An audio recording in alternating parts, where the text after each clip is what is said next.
నా పేరు కొమ్ము శ్రీధర్ కుమార్, నగర ఎస్సీసీఎల్ మాజీ అధ్యక్షుని సిటీ.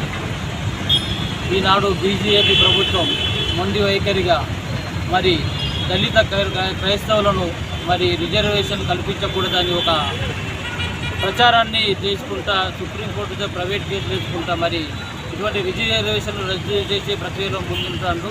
ఈ బీజేపీ ప్రభుత్వాన్ని నశించాలి. మరి బీసీల మీద దాడులే కాకుండా మరి అభివృద్ధి ప్రజల్లో ఈనాటికి కూడా చివరికి లాస్ట్కు అభివృద్ధి కార్యక్రమాలలో ఏసీ వాడలు పనులు చేస్తారు. ఇప్పటికి కూడా అభివృద్ధి కాకుండా ఎన్నో దళిత వాడలు ఉన్నాయి. మరి రిజర్వేషన్ల విషయానికి వస్తే మత స్వేచ్ఛ అనేది వాళ్ళ వ్యక్తిగత అభిప్రాయము. మతానికి కులానికి సంబంధం లేదు. మతం మారితే కులం మారదు. దళిత క్రైస్తవులకు దళిత రిజర్వేషన్లు కల్పించే విధంగా కాంగ్రెస్ పార్టీ మరి ముందున్నది. ఇట్లాంటి పార్లమెంట్లో కూడా కాంగ్రెస్ పార్టీ కొట్లాడుతుంది. క్రైస్తవులకు ముందుండి పనిచేస్తుంది.